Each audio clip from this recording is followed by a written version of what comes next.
Ohio State must continue to adapt to the new landscape of college football.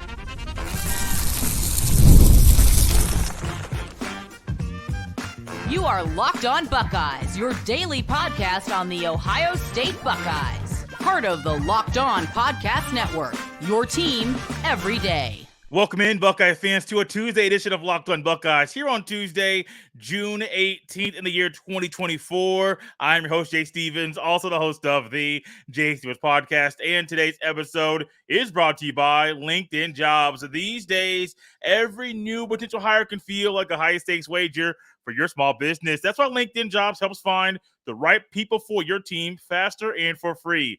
Post your job for free at linkedin.com/LockedOnCollege. Terms and conditions apply. One thing we know about college football and the current makeup of the sport that we love is that things are consistently changing from how they were 5 years ago. It's not how they are currently. From how they were 2 years ago, it's not how they are right now. And as things were a year ago this time, it's not how they are right now. This sport is consistently changing, and Ryan Day and Jim Knowles and Chip Kelly and all of the coaches, they are right in the midst of one of the oddest periods in college football maybe that there ever has been. Now, I know there's been the beginning of college football, and there's been the BCS, and there's been different lawsuits and different TV deals and a lot of things. But what we're seeing right now in a 5-year span or a 3-year span isn't normal. And the Buckeyes, due to all of those things that we just said, they must continue to adapt to the new landscape of college football. Because if you don't adapt and overcome, you end up adapting or not adapting and being left behind. And I don't think anybody here wants Ohio State to be left behind. I don't think the Buckeyes are a team that you or your friends or anyone out there believes that's a Buckeyes fan. Hey, Buckeyes, go ahead and be left behind. Go ahead and let Michigan take over and run the conference, or go ahead and let a newcomer in Oregon run the conference, or go ahead and let USC run the conference. I don't think anybody out here truly wants the Buckeyes to not adapt and overcome, but to not adapt and to be left behind. I don't think anybody wants that. And when I think about what Ryan Day has done so far this offseason, it's been really remarkable and phenomenal the way that he has made strategic moves, and those strategic moves have been huge. Everybody focuses on Chip Kelly, and there's a reason to focus on Chip Kelly. But before Chip Kelly was here in Columbus, who was the OC? Bill O'Brien. And as many people go out there and say Bill O'Brien is not a well-respected offensive mind out there in college football, I think, one, that's wrong. I think, two, you got to put some more respect on his name for the way that he has gotten the best seasons out of numerous quarterbacks, no matter if it's in college football or in the NFL. He finds ways to get good play, improved play from a lot of quarterbacks out there. So Bill O'Brien was a guy that was coming to Ohio State to do what? Allow Ryan Day to be more of a CEO. Allow Ryan Day to not call plays, to hand over the play call to somebody that Ryan Day trusts, and allow Bill O'Brien to run the Ohio State offense. What was Ryan Day doing? Adapting to college football. Now, you could say, Jay, he should have done that a long time ago, regardless of what's going on in the sport. Okay, that's a realistic conversation. But I do think right now, with the way that Ryan Day has to put his energy towards recruiting, put his energy towards NIL, put his energy now in the future towards revenue sharing with the players, what are we talking about? We're talking about a guy, a man in Ryan Day, whose job has changed drastically, or there have been a lot of changes added to his job that were not there when he was promoted to take over for the future CFB or College Football Hall of Famer in Urban Meyer. And this is a big reason why Ryan Day has adapted. Now, Bill O'Brien's gone. What does Ryan Day do? He goes get his buddy. He was a guy in Chip Kelly that coached Ryan Day at UMass. He was a guy in Chip Kelly that is one of the most well-respected coaches, offensive coaches in the sport. He also is a man, Chip Kelly, that took, I believe, a $4 million pay cut to go from being the head coach at UCLA to being the offensive coordinator at Ohio State. Now, many of you here, and I hear taking a $4 million pay cut, thinking, Hey man, that $4 million is I would love that in my bank account. Trust me. Believe this. I would love to have that amount of cash right now added, not just in, but added to what we already got in the bank account. Trust me, my wife would love it. I would love it. Trust me. Trey, our son's going to love it when he's born here in about a couple weeks, approximately a couple weeks. Could be sooner than that, because ultimately my wife and I kind of think he's going to make an appearance. He could make one very, very soon. But yeah, $4 million, taking a $40 million pay cut, that's not anything to laugh at or gloss over. But what did Ryan Day do when he got Chip Kelly? It was a form of him adapting. When you think about adapting in college football, there's a lot of teams that you want to kind of mirror or be above in this adaptation to what's going on. Alabama's one of them. Oklahoma's another. Texas is another. USC is another. Oregon's another. Washington, Michigan, Penn State. You want to be above Clemson, because I know a lot of y'all still can't stand Dabo. You want to be above not just those in your conference, as the Big Ten is one of those schools. There's tier 1, there's tier 2, and there's a gap between tier 1 and tier 2. That's the same way every year. Now, I recently said that Oregon, Michigan, Ohio State, Penn State are tier 1. There's a realistic opportunity that Michigan will be a tier 2 team in the Big Ten, not a tier 1 team in the Big Ten, based on players that have left, new head coach. Really, the recruiting right now is down compared to where you think it should be for the Wolverines. So that's just something there. But as the Buckeyes adapt, yeah, you want to be above Alabama. You want to be above Georgia. Why? Those are two of the teams you're trying to strive to be better than. What did Georgia do last year? Played in the conference championship game. Ohio State didn't do that. What did Bama do last year? Played in the Rose Bowl, in the playoff. The Buckeyes didn't do that. So as many of you say, well, Georgia has Kirby Smart, did win a natty last year. They still did something in their conference Ohio State didn't do. Oh, well, who else is there? Alabama, they have a new head coach. What do? They went out after Saban retired, after losing in the Rose Bowl in the playoff. They went out there and got the head coach of the team that lost in the national championship game.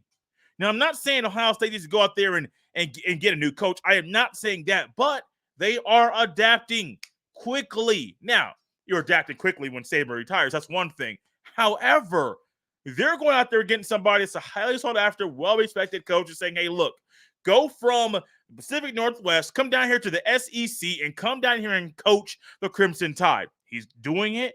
And honestly, I think Kalen DeBoer is going to do a good job. Not saying he's going to win the Natty in year 1. I don't want that to happen. However, he's doing a good job. So as other coaches adapt, Ryan Day has to continue to adapt as well. Is it going to be easy? Absolutely not. Does he need to do it?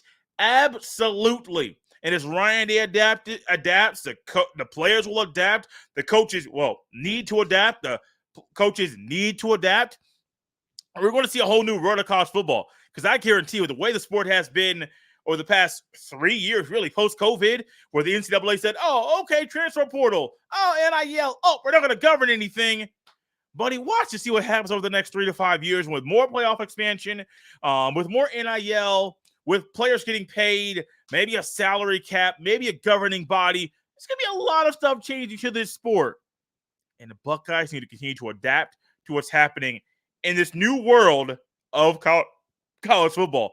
In the new world of college football, there's one thing that's prevalent.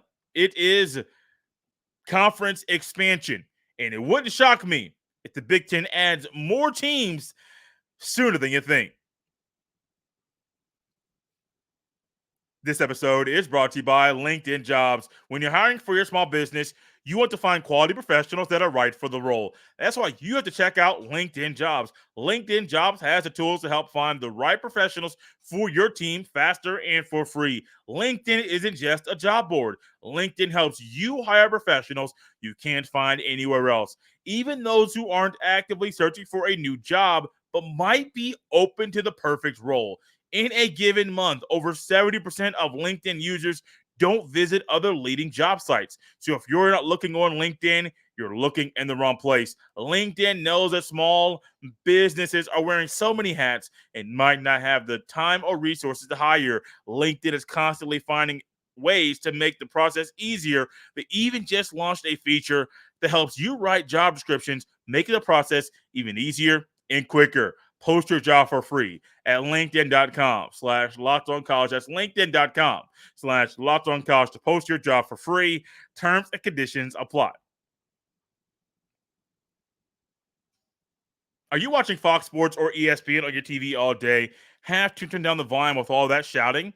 Make the switch to Locked On Sports today, a free 24/7 sports streaming channel program for you every day to bring you the biggest stories without all the screaming. Locked On Sports today brings you can't miss analysis, opinions, and news. Streaming 24/7 on YouTube or the free Amazon Fire TV channels app, part of the Locked On Podcast Network, your team every day. One thing we know about the current landscape of college football is not only do teams have to adapt to the constant changes going on right now in the sport, but also conferences are going to expand.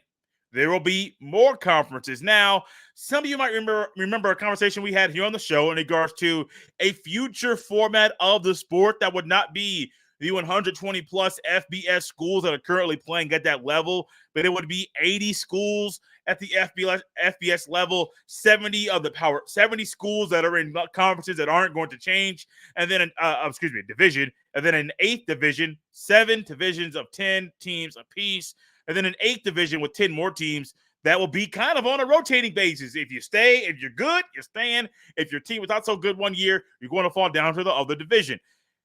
That is one thing that might happen, but we're not sure if it's actually going to, how soon it's going to. Some say there's validity to it. Some say there is not. There is validity to the Big Ten trying to get more eyeballs on the Big Ten football, on the Big Ten basketball, on the golf and the tennis and the baseball and the softball and the track and field. Why? Because they want them TV markets, them big ones. And the Big Ten, to me right now, when you got a contract with Big Fox, you got a contract with CBS, you got a contract with NBC, you're going to have games on the FS1. It wouldn't shock me down the road if they put more Big Ten games on FS2 and try to take some of those away from the Big Ten network, trying to get it on a bigger platform. I'm just saying, expansions here is going to continue. And it's one of those things. If you're saying Big Ten, 18 teams, are you cool with that? Not really. Not at all. So I was talking to my dad earlier today about something going on. Oh, it was something we'll talk about later in the show. And he did it. He did what he does quite a bit. What schools on the West Coast are playing in the Big Ten this year? Because he's been watching sports his entire life. Probably watched more college football as later in his life as college football got more popular. But he's kind of trying to figure out who on the West Coast is playing in the Big Ten. And okay, you got USC, you got UCLA, you got Oregon, you got Washington. And then in the conversation, I said, hey, Dad, you know what's crazy? Because he's talking about the miles the miles you're flying and thinking about the lacrosse team and the tennis team and gymnastics and all of these sports that are not having to go literally sometimes from coast to coast. Thinking if you're in LA, USC and UCLA, going to Jersey to Rutgers, you're going coast to coast, far west, far east. Baby, that's a lot of miles you're putting in every single day, just trying to get these games put in, get these matches completed. Baby, that's a lot. That is a whole lot. But one thing I think about this, my dad was talking to me on the phone, two things. There's some teams. If you're already on the West Coast, why doesn't Ohio State just add, the Big Ten, I don't know if Ohio State wants this, but the Big Ten just adds Oregon State and Washington State. Instead of those two teams, Oregon and Washington, worrying about if they're going to be able to play their rival, the biggest rival every single year, just go ahead and do that. And what does it do? Instantly brings more money to the conference. If you want money, and money is driving the sport right now, how about you go up there and get Oregon State and Washington State? But if eyeballs are truly the thing, go down there to Coral Gables and get the Miami Hurricanes. Now, many of y'all realize, well, things ain't been the same down there in Coral Gables since Ohio State beat the Hurricanes in the Natty. Buckeyes just did something to the Hurricanes where the Hurricane is not as ferocious as it used to be. So when I think about this period of time for Big Ten expansion, it's coming. Not sure when, but if you want TV markets and you already got somewhat of the New York, because you're not going to get Syracuse if you want a Syracuse school, but you already got that East Coast portion. You got a market in DC. You got market in LA. You got some pretty big markets. You don't have Miami. You don't have Dallas. You already got Chicago. So which one do you want? Do you want to go to Miami first? There's only really one school you want to go. You're going to one down, and that's Miami. I mean, I would want more Florida schools. I would love to have Florida State as far as if you're trying to make money and eyeballs and brands. Florida State's one of those brands you want there. And also, if you get some of these Southern schools, Florida State being one of them, they might help you on the baseball field or on the softball field, where really the Big Ten, to me, I've seen some games. I've been to some games. I've been to Ohio State baseball. I haven't seen Ohio State softball, but I have been to, actually was at IU recently to watch baseball game, and a year ago watched a softball game. It's good. It's not what it is in the South. So do you want Dallas or do you want Miami? And I think the Big Ten truly wants both, which is why it would not shock me if at some point in time the Big Ten says, oh, we got schools down there in Dallas, multiple schools. Let's pluck the biggest brand down there and bring them to have them play in the Big Ten. Down there in Miami, bring them up too.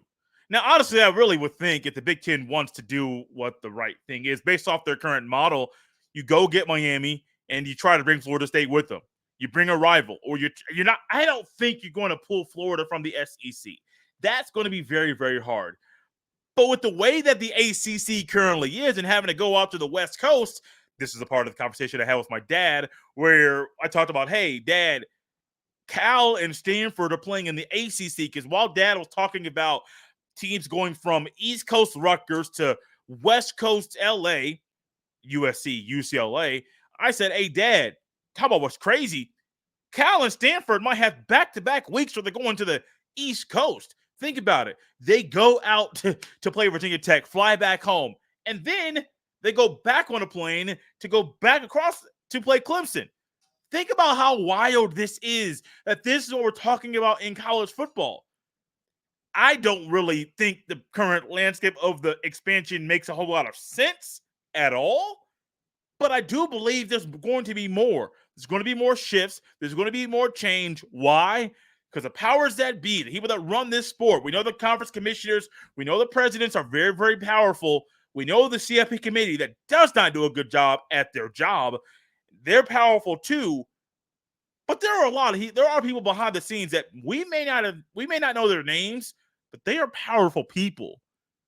Nobody knows who's running this sport. Is it one person? Is it 5 people? Who is it? Nobody knows, which makes the expansion conversation a little bit cloudy. Because as much as we would love to know what's going to happen next, nobody truly knows. What is going to happen next is a change to the Buckeyes schedule in 2025, and this one's a head scratcher. This episode is brought to you by FanDuel Sportsbook. Summertime means baseball, the NBA Finals, and more. And you can bet it all on FanDuel right now. New customers get $200 in bonus bets with any winning $5 bet.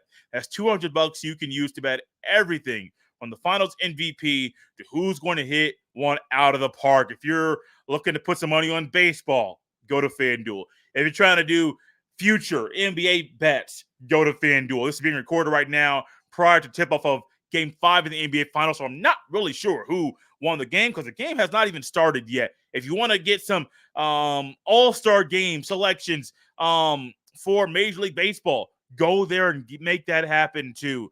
Stanley Cup playoffs, there's so many ways to put your money and place bets. The place to do it is FanDuel. How do you do it? By visiting FanDuel.com/lockedon and add a big win to your summer bucket list. FanDuel, America's #1 sports book. Thank you for making Locked On Buckeyes your first listen every day. I want to make an apology because some of you watching right now via YouTube have seen a couple bumps with the camera. Due to the lighting in the room, I had to move and record in a different area using a different desk, currently using a table. And my leg has just bumped the table a couple times, so I apologize there. One thing I'm not going to apologize for is what I'm going to have to say about a quick recent change that Ohio State made to their schedule. Now, this is one that was out of necessity as a mutual agreement between Ohio State and another school that they were supposed to play in 2025. UConn and Ohio State mutually agreed to cancel their non-conference game in the 2025 college football season. The Buckeyes are scheduled to play UConn on October 18th in 2025. They will now host Grambling State on September the 6th. Now, the non-conference teams, Ohio State will play in 2025, Texas on August 30th, the Grambling State Tigers at September 6th, and then the Ohio Bobcats on September 13th. The rest of the Big Ten opponents that Ohio State will play that year, Minnesota, Penn State, Rutgers, UCLA, those will be home games. Illinois, Purdue, Washington, Wisconsin, and Michigan will be road games. The first thing that pops into my head about all this, you got Penn State at home, that's big. You got UCLA at home, that's big too. Don't have to go out to the West Coast to LA to play them. But the LA Buck game, that is back in 2025. Purdue on the road, that can occasionally be a tricky place to play.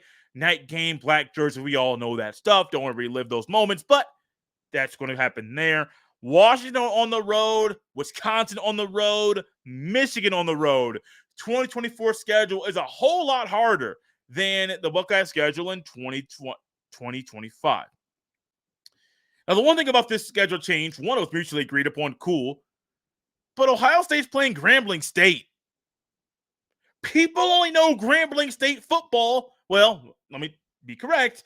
The first thing I think about when I think about Grambling State football is that marching band, not that football team. When I think about that football team, they have no business being on the football field with Ohio State. Yes, the Buckeyes will pay Grambling State to come to the Horseshoe. And I have one request. I said it on Twitter. Well, kind of a request. What's one thing I hope happens? I hope that marching band plays at halftime when they play the Buckeyes, because what? Halftime is game time. That's one of those lines from Drumline that are still in my head. But also, Ohio State should never schedule a team like Grambling State to play football. Ever. No, not at all. I am a believer that this is something that Ohio State should avoid. Now, there are some schools out there that need to fill space on their schedule, and Grambling State can do that. Grambling State's also a program that is going to use that money that they get when they play Ohio State. They're going to get that money, and it's going to help them fund their athletic program. Grambling State's an FCS school. They've done some winning. They've won conference. I mean, they're one of the HBCUs that people recognize very well for a lot of the things they've done on the football field. But at the HBCU level, I don't think a lot of people truly think Grambling State is a powerhouse team that can compete with Ohio State. And I, on this show, oftentimes come on here and say, well, the ACC, everybody on the ACC, and the ACC schedules an FCS opponent. Not a fan. Everybody in the SEC schedules an FCS opponent. Not a fan. And when Ohio State does it, it would be very hypocritical of me, stupid of me, and poor analysis of me to say, oh, Ohio State can do it, but I get on everybody else that does it too and allow them to do it. Ohio State can be the exception to the rule. No, Ohio State should never schedule an FCS school. Financial benefit for the other team or not, does not matter. Don't do it. No. Now, the one thing with the schedule I want to add here for context purposes, schedules are made so far out in advance that maybe it was, who can we quickly get to fill this void in our schedule? And instead of trying to, I don't know the whole process, once you mutually agree to not play a team, you may want to just get that thing scheduled very quickly, especially for your budget. If you're paying somebody to come to you, you want to know your budget, at least that portion of your budget, a little bit further in advance than other parts. That's just how this thing works. And so with the schedule being done further in advance, you can even go to FBS schedules and look up the Ohio State's future schedules. And I believe they have some of the non-conference games up to like 2033. There's a future home and home between Oregon and Ohio State that I know is like 2033, and I know they have a home and home with Georgia. That's a little bit further out too. Home and home, I believe, with Boston College. That's a little bit further out. And the FBS schedule does a phenomenal job of getting those future schedules pointed out so people can know who your team is going to play in the future. And once that contract is done, it goes on their website. Cool, great. And so it just rubs me the wrong way. It's very confusing. And the scheduling part of college football is one of the things that's going to possibly change. I don't know when. There's also a hope, but I believe it's possibly going to change because it needs to. Think about the people that you talk to. Think about the people that you think are some of the talking heads you enjoy. How many of them are fond of the current scheduling format that college football has? Probably not many. Some of them are looking forward to, trust me, when Ohio State announced their home and home with Texas, what did I do? Immediately have flashbacks to the last time those two schools had a home and home schedule. Why? Because I remember those games. I didn't watch them consistently, but I do remember those games, and I do remember watching them, and I've watched a lot of them. I've watched a lot of them via the YouTube. Why? Because I like going back and watching old games. It's what I do in my free time. So I remember watching that when Ohio State announced their home and home. This is the one I was really looking forward to. Their home and home with Alabama, 2027, as my computer tries to act a little crazy, 2027 and 2028. I was truly hoping Saban didn't retire until after Ohio State went to Tuscaloosa in 2028, but didn't happen. And so I am the home and home with Oregon that I mentioned is not going to be there because they're in the same conference. Forgot to throw that in there, but I'm actually on FBS schedules right now. Ohio State, they have future schedules all the way out until 2036. Home and home with Boston College, 2035, 2036. Home and home with Georgia, 2030 and 2031. The way the sport maps out some of these non-conference games, it's silly. Extremely silly. Now, I do think when you shrink down the teams at the top that Ohio State would play, and at the peak of the highest level of college football, I do think you could change things and make them a whole lot easier to kind of schedule games. But right now, the way things currently are, buddy, it's not great at all. But Ohio State's playing Grambling State. Not mad at Grambling State getting their money. Not mad about that at all. I would be a little annoyed. I won't say mad. It's a really strong emotion and expression. But I'd probably be a little annoyed and probably say, why didn't that marching band play during halftime? Why? Because halftime is game time, baby. A&T. Yeah, I'm going back to drumline in my head. But it's just weird, man. Ohio State is, maybe this is an elitist thing to say, but they're one of the elite teams in the sport. Don't play at FCS school. Even if it's for a check, there could have been somebody Ohio State could have scheduled that's at the FBS level, even if it's a lower level school at the FBS level. But no. And ultimately, they ain't going to have to get South Dakota State. They ain't going to go out to get some of these teams that have made the playoff at the FCS level. I would probably have, actually, I know I would. I would have a different tone if Ohio State went out and did that. They're not doing it. I don't expect them to. Would it be a good game? Probably. Would Ohio State win? Probably. Should they win big? I don't know about that because the boys can play football. But this is where we are. Buckeyes playing Grambling State in 2025. Does it sound odd to you that Ohio State's playing an FCS school?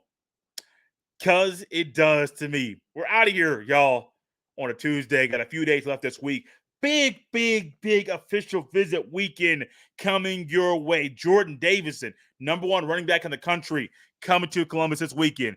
David Sanders Jr., best offensive tackle in the class, coming to Ohio State this weekend. Dorian Brew, another player, 5-star that the Buckeyes are going after, coming to Columbus this weekend. We're going to filter in recruiting a lot throughout this week, trying to get Brian back on the show to provide you with the recruiting update and recruiting news you deserve tier. We're out here on a Tuesday. You can follow me on X at jstevens07.